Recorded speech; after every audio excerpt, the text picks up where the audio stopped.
We know that many organizations, programs, and people within Seattle rely on federal funding to carry out their work and live healthy lives.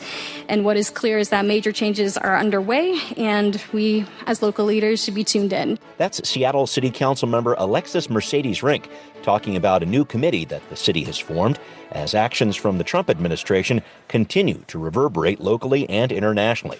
What is the Select Committee on Federal Administration and Policy Changes all about? And what about a new plan to incentivize downtown landowners to convert their properties from business to residential uses? Plus, Seattle has had a new stay out of drug areas law on the books for months. So why has it only been used once? We're looking at these topics and so much more this week on Seattle News, Views, and Brews, your coffee break political podcast. I'm Brian Callanan. I'm a host on Seattle Channel, and I'm joined by my co-host, David Croman. Thank you for being with me, David. And I got another Mariners question for you. Do you buy this idea from Jerry Dipoto, president of baseball operations, that, okay, maybe the M's didn't make too many changes this offseason, but they were doing so well at the end of last year, and if they keep acting like that team, then we've got a winner for this year. What do you think? That was exactly what he said last offseason, because they did. They ended well the season before also.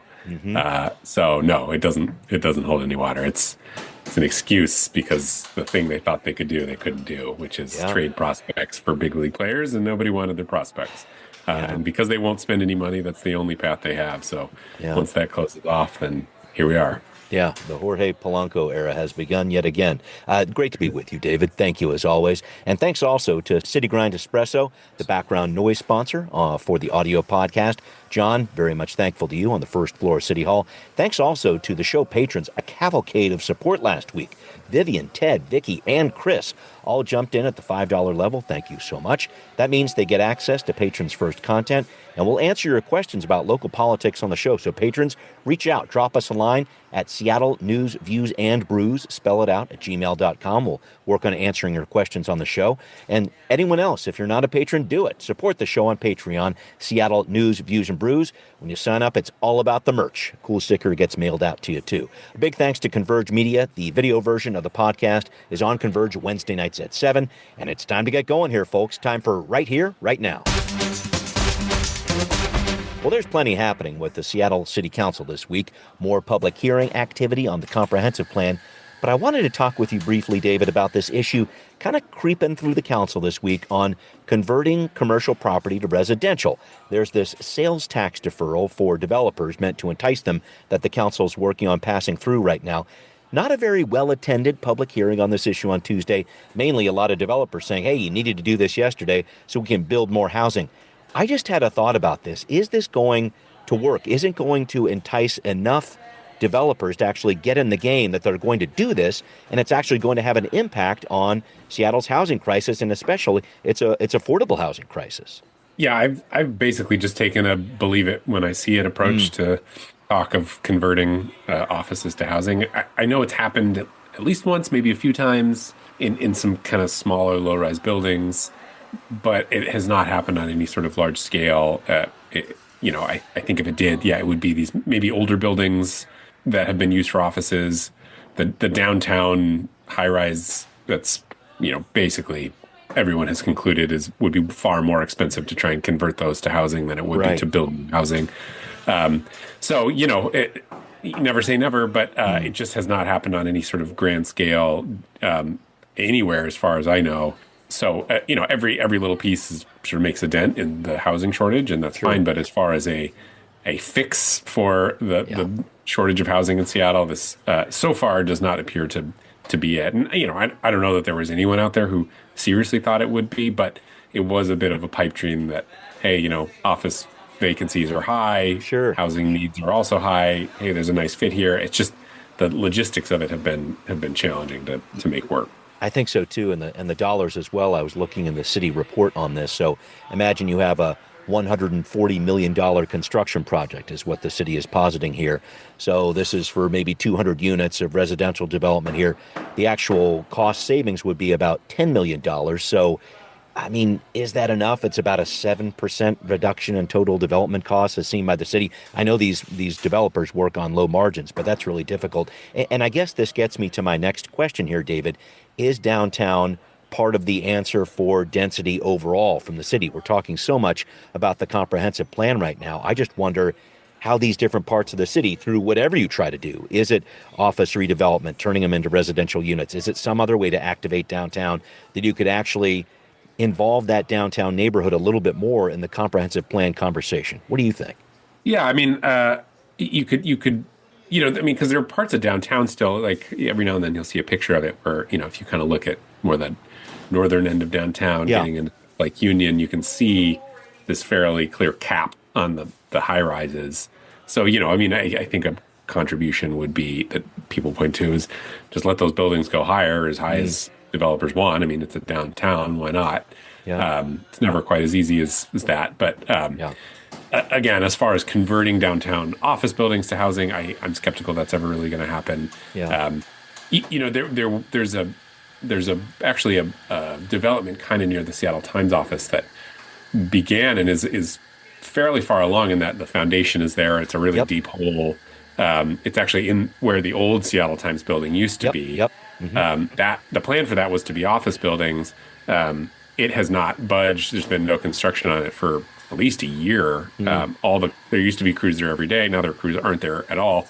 And I don't know if this is 100%, but I heard that part of it was the developers were trying to figure out how to change course and turn this into housing. So that might be another piece, which is less converting existing office buildings into housing, but planned office developments could take a turn, and instead of doing offices, they build condos or apartments. Right. It's going to depend on where they can make the money. And I know there aren't a lot of businesses clamoring to get office space downtown right now. So certainly something that developers will look at. Thank you for talking about that with me here, David. I do want to talk about, I guess the latest fire hose of activity from a Trump administration bound and determined to flood the zone, as they've put it. The city of Seattle has set up now a new select committee on federal administration and policy changes. I thought this was interesting, David, because it brought together some different council members, a more progressive voice in Alexis Mercedes Rink, more moderate to conservative voice in Council President Sarah Nelson to stand up this committee. What did that say to you to see these two members of the council kind of taking the lead on this and joining forces in this effort?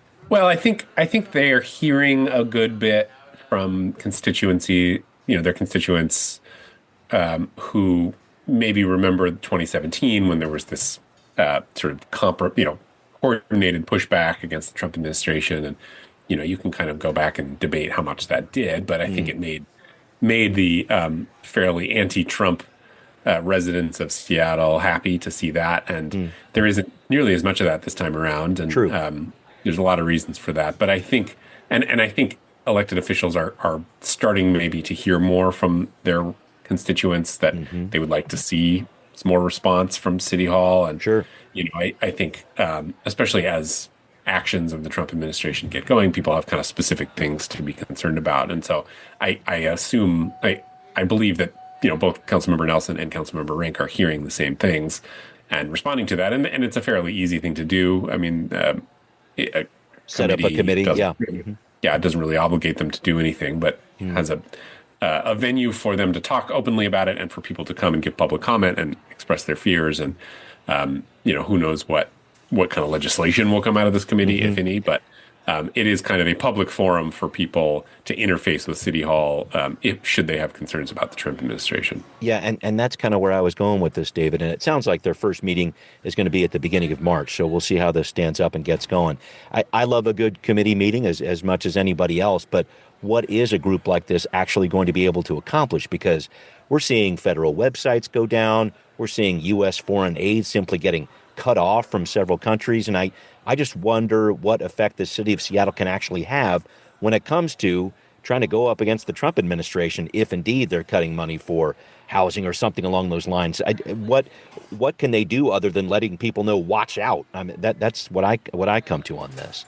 Yeah, I mean, the city council controls the purse strings, and so I could see a responsive role for the council, which is, should the Trump administration succeed in making cuts to, I think, kind of the biggest threat would maybe be transportation funds. Yeah. The council would need to convene to respond to that and figure out how they would backfill that dollar amount. I know it had come up that maybe they create some kind of fund like a safety net fund for if these dollars go away. Yeah. But you're right. I mean, I think a lot of the response in the first time around with first Trump administration, most of the response came from the mayor's office and the city attorney's office because, Right. Lawsuits are, if you don't like what the federal government is doing or you think it's illegal, that's kind of the avenue to challenge that. And the previous administrations have, this one not quite as much. Or, Yeah. If you're the executive branch, you can sort of dictate how city employees react. The Mayor Harrell sent out a directive telling people that if they, see any ICE agents conducting any kind of operations on City of Seattle property to inform the mayor's office. But yeah, the city council's role here would really be if there's some kind of budgetary impact. Right. That's where I would see it too.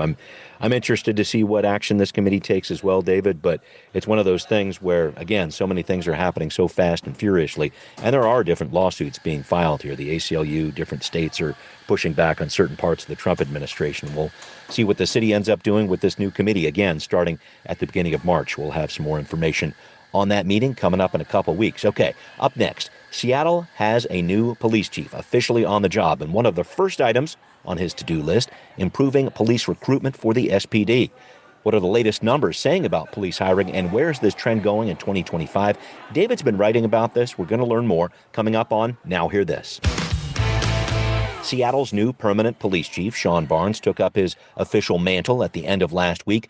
Plenty on his plate, including recruiting and hiring more officers, as he discussed with KOMO 4's Chris Daniels. We want to slow down attrition, and starts there. We want to retain the people who we've trained and who are doing a great job and love this city. We want to do that as well and encourage people to give us a little more time to allow things to happen. We won't change things overnight, but we'll do it one step at a time, one day at a time, one call at a time. David, you wrote about this issue with Sophia Schwartzwelder in the Seattle Times, and we reported about this on the podcast when these numbers came out at the end of last year. The SPD actually hired more officers than it lost in 2024 for the first time since 2019. It wasn't by much, 84 hires compared to 83 separations, so a difference of one there. But I just wanted to get your take on this, David. Do you see this as the beginning of a growing trend? Is it too early to tell, or how are you interpreting these numbers? Well, two things stood out. While the actual number of net officers is not that much, the things that stood out is the number of people leaving the department has slowed quite a bit, which I think, recruitment was hard, but I think retention was harder through the years for Seattle Police Department. They were losing more than 150 officers a year, and these are experienced officers, and you can have great recruitment efforts, but it doesn't really matter if that's how many people you're using every year. So, their recruitment numbers actually weren't crazy higher than some other years, but it's just that the number of people who left was way down. I think a lot of it has to do with money. So, I was going to say, now they're the highest paid officers in the state. I mean, that helps keep people around. Right. So, because if you were a police officer who was disillusioned with how the city was, dealing with policing or the police department in 2020, you have left already. And then if you wanted to go take advantage of a signing bonus, you probably have already done that. So I think a lot of those people, that wave has kind of crested, and now I see it settling more into a typical kind of churn. If there's always going to be retirements and resignations and firings and things like that, but it's just not the kinds of numbers that we saw in 2020, 21, 22. And then, I also think the number of applications that they're getting is a good sign for them, which is, so, maybe they didn't hire quite as many as they wanted. I mean, their goal really was 120, so they still fell pretty far short of that with only 84. But the number of applications they got has essentially doubled. And that's not even with a full year of the new contract being in place. And so I would be surprised if this was not a trend, frankly, like if this reversed itself this year, that would be surprising to me. I think it is probably an indication that things have shifted towards the other direction. The problem is they're trying to dig themselves out of a fairly large hole. And this was a challenge even before 2020. Ed Murray wanted to hire more cops and was having a hard time doing it. So, I think the department probably hit its bottom, but can it climb back to 1,300 deployable? From 900 and change, that's a lot. That seems hard. Yeah. I guess I wanted to see, I wanted to get your thoughts on where you see Chief Barnes going when it comes to hiring new officers, recruiting new officers. You pointed out in your piece that it's a situation where SPD is still trying to hire more female officers. They haven't really hit that 30% mark. It's closer to 15% in terms of those new recruits going in. Is Sean Barnes, as a chief, where do you think he is going to take this in terms of helping those numbers and really helping those numbers of women, especially entering the SPD, because that's a big, big thing that SPD is trying to do right now? Yeah, I mean, there's, as we've talked about, there are only so many levers you can really pull on this, and from my perspective, they have pulled the ones that are easily pulled, to kill the metaphor. Yeah, right. But which is money, advertising, and bureaucracy, basically. And they have tried to address all those things, and I do think it has made a difference. Right. Bureaucracy, like cutting out the red tape so it's easier for people to apply, et cetera. Yeah. Exactly. The other one is maybe a little more squishy, and perhaps where Chief Barnes can come into play, which is reputation. Yeah. I think the new city council has made this a big part of their mandate, which is basically telling everyone, hey, we want you here, or we support you, that sort of thing. I don't know Chief Barnes well enough to know what his reputation is among sort of the larger police community, but that I would see as being, could he kind of pull his contacts from outside of Seattle and convince people that, hey, Seattle's a place you really do want to come and work? That could make a difference. Yeah, we'll see what happens there. I did want to talk about another public safety headline from the past few days that you've written about here. This is about Seattle's SODA law, stay out of drug areas. So as David reported in the Times, this law has been on the books for about 3 months. It's intended to keep people arrested from drug crimes out of neighborhoods where they committed their crimes. But this ordinance has been used by a judge just once since it took effect in October of last year. And David, there are a few pieces to this, I know, including how Council President Nelson reacted to your article. I'm going to get to that in a second. But first, what does this lack of usage mean to you? What are you seeing in this? Well, I mean, it's a little hard to come up with a definitive take on this, except for that, that what struck me as interesting is this was basically pitched as a urgent policy priority. It was introduced in August, which is not usually when we see new legislation, and passed just a month later. Right. It passed through the council very quickly. That's right. That's lightning fast. That's a fast timeline. And in September, you don't see major legislation passing in September all that because it's so close to the budget. Right. Right. And so, that would suggest that they had things teed up to really make use of this. And so it was surprising to me that it hadn't been used at all. And, I think in some ways what it says is, if your contention is that part of Seattle's public safety or disorder issues is that there is not enough kind of, whatever you want to call it, accountability, arrests, law enforcement presence, this suggests that it may not have been because the police or prosecutors were being held back by any one policy, that it was kind of always about capacity and priorities in the first place. And just passing this law doesn't necessarily change those priorities or increase the capacity of people to do these arrests. And so I think what we're seeing basically is police still don't really see misdemeanor drugs as the most important thing for them to be doing. And the mayor's office has, while they say, they are support arresting people who they think should be arrested, their focus has really been, at least for downtown, more about kind of, revitalization, activation, programming, cleaning, that sort, this sort of not arrest approach. And so, on its surface, it looks like the city attorney's office is just not using this tool. But my sense is what's really happening is the city attorney's office is not getting the kind of cases that would make sense to use this tool. And I think you mentioned Council President Nelson's tweet about right. I think for City Attorney Davison and Council President Nelson, it is quite frustrating that they are not getting the kinds of cases that could be used here. Yeah, and talk about that. Would you mind? You mentioned that Council President Nelson was on the social platform X talking about your piece a little bit. What did she say? What did you glean from that? What was your reaction to what she was talking about? Well, first say it's a little frustrating. I reached out to her office several times, and they didn't want to talk for this article. That's unfortunate. Okay, that's one piece. And then, in her tweet, she says basically, the council acted with urgency here, and now we need the mayor's office and SPD to come along, which is interesting. You don't often see in Seattle politics kind of people blaming each other for stuff, and especially in this context, because on a surface level, it would look like this is a city government that's fairly united in what its politically. And yet, here's the council president basically saying, I don't think SPD or the mayor's office is doing enough on this piece. So that's interesting. I don't really know what to make of that. But we've heard that a couple times from Council President Nelson. She has expressed her frustration with specifically the mayor's office on a few occasions. With jail capacity and things like, and some of the minimum wage stuff too.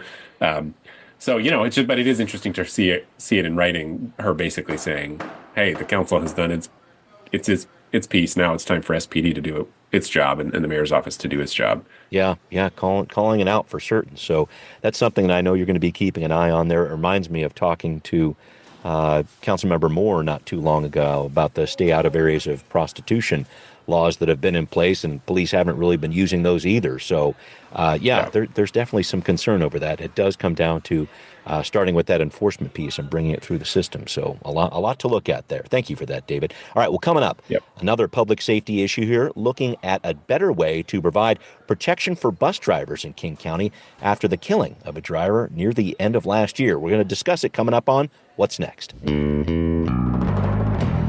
So King County Metro Transit has just unveiled a new mechanism meant to improve driver safety. This is an improved version, if you will, of the sneeze guard they put in place during the COVID pandemic. You'll remember Sean Yim was the bus driver killed December 18th of last year when a passenger got into an argument with him, pepper sprayed him. After pushing that sneeze guard aside, Yim got off the bus to confront. Richard Sitzlak was found stabbed to death nearby. Sitzlak has been charged with murder and assault.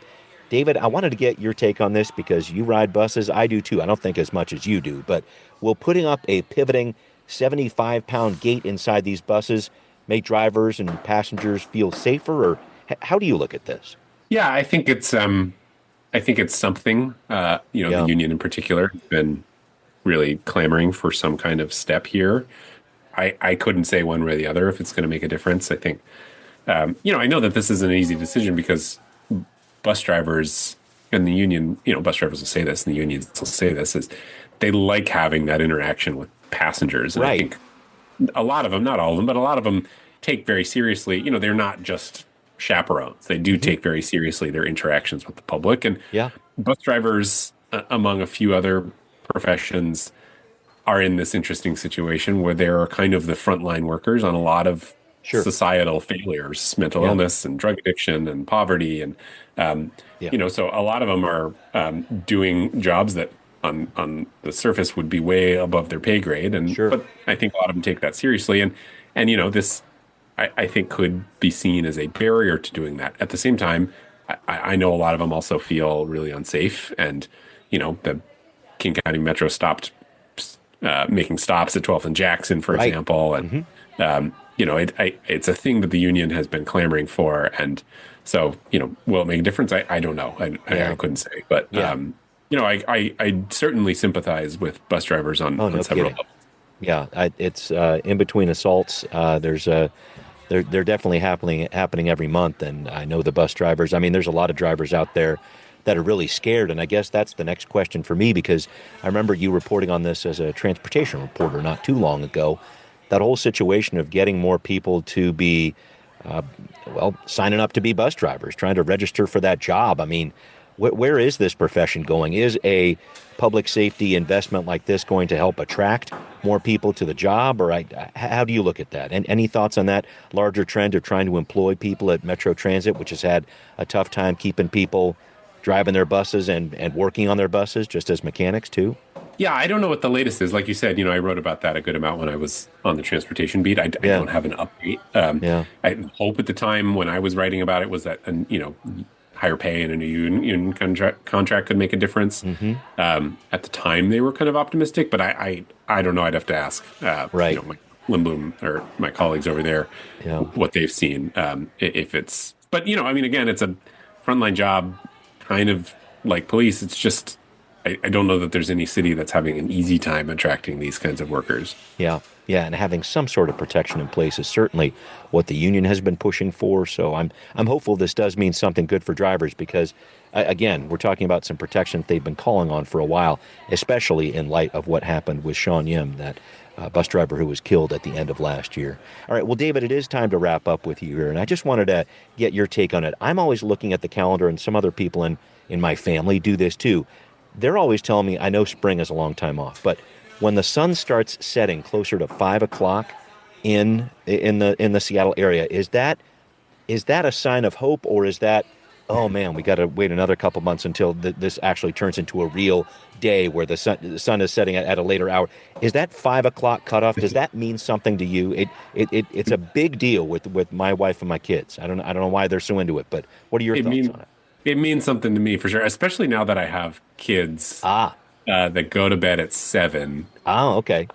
Or so. So the difference between not being able to be outside from basically 4:15 to 7, that's a lot harder than, if we can keep them outside until 5, then it's only a couple hours of inside time. So as a parent, this year in particular, the 5 o'clock sunsets feel very important and much appreciated. So I'm already enjoying the longer days, and it's only going to get better from here. That's what I like to. So I think you're in the same camp that I was in when my kids were much smaller, which is get them outside and just gas them as much as you can. Is that how you guys are approaching it?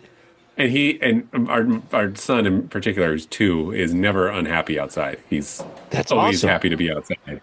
And sometimes is quite unhappy to be inside. So we prefer to keep him outside. I love it. Yeah, you just got to keep running them. That's the key. And that's awesome that he loves being out there, just like his pop. Chip off the old block. I love hearing it. Well, David, thank you so much. Thanks to everybody who's listening to Seattle News, Views, and Brews, where you can always find out what's brewing in local politics and get all the parenting advice you're looking for, too.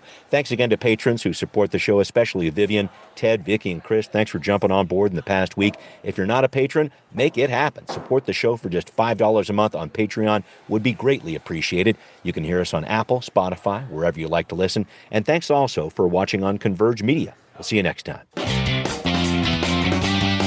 Seattle News, Views, and Brews is an independent production of Callanan Media Services. Copyright 2025.